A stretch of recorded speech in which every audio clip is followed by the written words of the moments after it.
السلام عليكم، يا رب تكونوا كلكم بخير. النهارده هحضر معاكم العوامة او الزلابية او لقمة القاضي زي ما بتسموها. هقول لكم على كل تفاصيلها. وصفة بسيطة وسهلة لكن مش كل الناس بتظبط معاهم. هقول لكم على اسرار العجينة الصح، ازاي تشكليها بطريقة صحيحة وما تفقعش منك في الزيت، والقلي الصح علشان تطلع معاكي منفوخة مقرمشة من بره وطرية من جوه زي المحلات بالظبط واحسن كمان. تابعوا معايا الفيديو للاخر، في تفاصيل لازم تشوفوها. يلا بينا نبدأ ونقول بسم الله. أول خطوة في تحضير العوامة هو تحضير الشربات أو السيرب. والعوامة بتحتاج لشربات تقيل بارد، وده ضروري جدا. بضيف كوبين سكر لكوب مية. بضيف عليهم معلقة كبيرة من العسل الجلوكوز أو عسل النحل المتوفر، استخدميه. بتدي قوام حلو قوي للشربات وكمان ما بتخليهوش يسكر معاكي.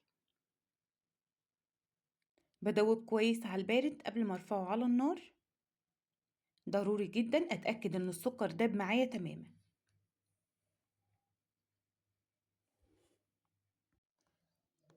وبمسح الحوافي من اي حبيبات سكر، ودي خطوة مهمة علشان ينجح معاكي الشربات وما يسكرش. ودلوقتي هضيف شريحة برتقال، بتدي لون ونكهة حلوة قوي للعوامة. برفعه على النار يغلي دقيقتين وبعدين بخرجها علشان ما تعكرش معايا الشربات. ودلوقتي هضيف معلقة كبيرة من عصير الليمون، معلقة صغيرة من الفانيليا، وهرفعه على النار حوالي 5 دقايق. بعد 5 دقايق بنزله وبسيبه يبرد مش أقل من 3 ساعات. ضروري جدا الشربات لازم يكون بارد لما انزل فيه العوامة، وده القوام المظبوط. علشان تطلع معاكي مقرمشة من بره وطرية من جوه لازم يكون قوام الشربات بالشكل ده. تعالوا بقى بينا نحضر للعجينة. بحتاج لكوبين من الدقيق متعدد الاستخدامات، نخلتهم كويس. بضيف عليهم معلقة صغيرة من الخميرة الفورية، معلقة كبيرة من بودرة الكاستر بتدي لون حلو قوي للعوامة أو لقمة القاضي، معلقتين كبار من نشا الذرة وده علشان القرمشة، رشة صغيرة خالص من الملح، معلقة صغيرة من البيكنج باودر، معلقة كبيرة من السكر وما تزوديش أكتر من كده علشان ما تحمرش معاكي بسرعة في الزيت، رشة من الفانيليا بتدي كمان ريحة حلوة قوي للعجينة. وبقلب كل المكونات الجافة مع بعض كويس. ودلوقتي بضيف ربع كوب من زيت الذرة أو أي زيت نباتي ما يكونش فيه ريحة. كمان بضيف نص كوب من الزبادي. كمان بضيف 3/4 كوب من المية الدافية. أنا هنا ضفت نص كوب وده ربع الكوب. استخدمي أي كوب عندك بشرط تعايري بيه كل المقادير. وببدأ أعجن بالشكل ده. بعجن حوالي 5 دقايق علشان العجينة تطلع معايا مطاطة وبتلزق شوية. عجينة العوامة بتكون تقيلة شوية وبتلزق. تقيلة ليه؟ علشان تاخد الشكل المظبوط لما تنزل في الزيت ما تسلسحش معاكي وما تفقعش.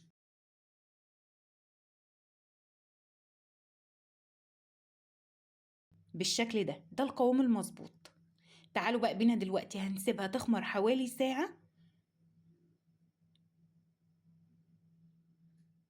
دخليها في مكان دافي تخمر. لو احنا في الشتاء ضروري جدا تغطيها كويس وتسيبيها في مكان دافي تخمر. تعالوا بقى نشوف بعد ما خمرت معايا. بخرج كل الهواء الزيادة اللي دخل عن طريق التخمير، ودي خطوة مهمة جدا. كمان وانتي بتشتغلي فيها وبتقلي لازم تخرجي الهواء الزيادة. كل ما تخمر معاكي لازم تطلعي الهواء وانتي بتشتغلي. بحتاج هنا عشان نقلي بحتاج لزيت. انا هنا نزلت كمية من العجينة في قمع التشكيل. دي طريقة أنا شفتها على الإنترنت. بنقطع بالمقص بالشكل ده حسب الحجم اللي انت عايزاه، صغير كبير. تعالوا كمان نشوف في الزيت. الزيت لازم يكون سخن لما نزل العوامة، وبعدين بهدي النار علشان ما تحمرش معايا بسرعة. أنا حبيت أوريكم كل الطرق للتشكيل علشان أسهل عليكم الشغل. لو حابين تشتغلوا بالطريقة دي اشتغلوا. كمان بقى هوريكم الطريقة المعتادة ليا اللي انا بشتغل بيها على طول. باخد كمية من العجينة في ايدي وببدأ اضغط عليها بالشكل ده وبقطع بالمعلقة. بنزل المعلقة في الزيت قبل التقطيع. الطريقة دي اللي انا هشتغل بيها علشان بتنجز معايا في الوقت وكمان سريعة، وبتطلع معايا كمان الشكل مظبوط جدا والحجم. انا بحب الحجم المتوسط، ما بحبها صغيرة قوي وما بحبهاش كبيرة قوي. ضروري جدا يكون الزيت سخن لما انزل العوامة. بعدين بهدي النار علشان ما تحمرش معايا بسرعة بالشكل ده.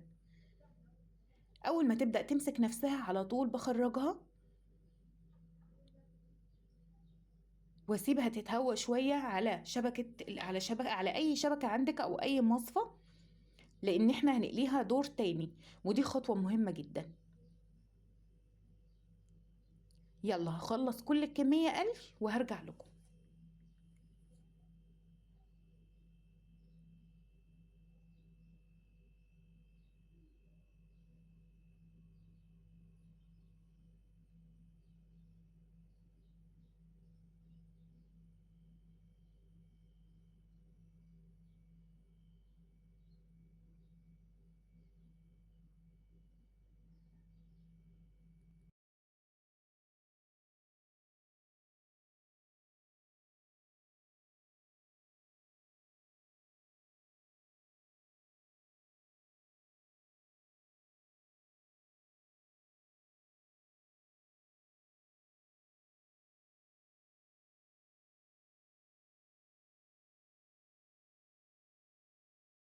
بعد ما خلصت كل كمية العجينة قلي ببدأ أعيد مرة تانية، بقليها دور تاني علشان تطلع معايا مقرمشة من بره وطرية من جوه.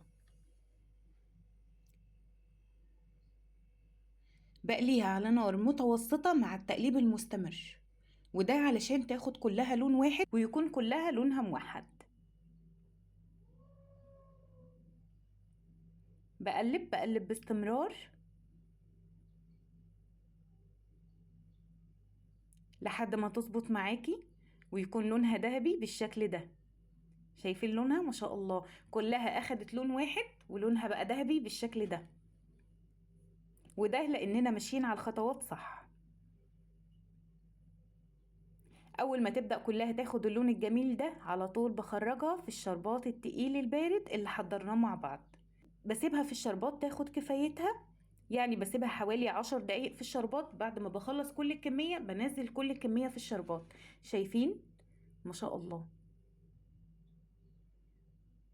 بعد ما بتاخد كفايتها من الشربات بنزلها في مصفى تصفي كل الشربات الزيادة. ودلوقتي هنزلها في المصفى تصفي كل الشربات الزيادة. هي بتاخد كفايتها وبتنزل الباقي، ما تقلقوش خالص. وبقدمها، قدميها بقى رشي على الوجه كده فستق او صوص شوكولاتة او صوص كراميل او بيستاشيو المتوفر استخدميه، او قدميها زي ما انا ما بقدمها بالشكل ده. التقديم بقى ذوق شخص بيرجع لكم. تعالوا بقى نشوف ما شاء الله مقرمشة من بره طرية من جوه وشاربة كل الشربات. شايفين قوامها؟ شايفين شاربة كل الشربات بالشكل ده؟ جربوها وامشوا على المقادير صح، هتطلع معاكم ناجحة من أول مرة. شايفين ما شاء الله. إن شاء الله تجربوها وتكتبوا لي في التعليقات، ولو عجبتكم الوصفة أو عجبكم الفيديو ما تنسوش دعم قناتي والاشتراك فيها وتفعيل زر الجرس علشان يوصل لكم كل جديد بإذن الله. أشوفكم في وصفات تانية سهلة وبسيطة، ودمتم على ألف خير. مع السلامة.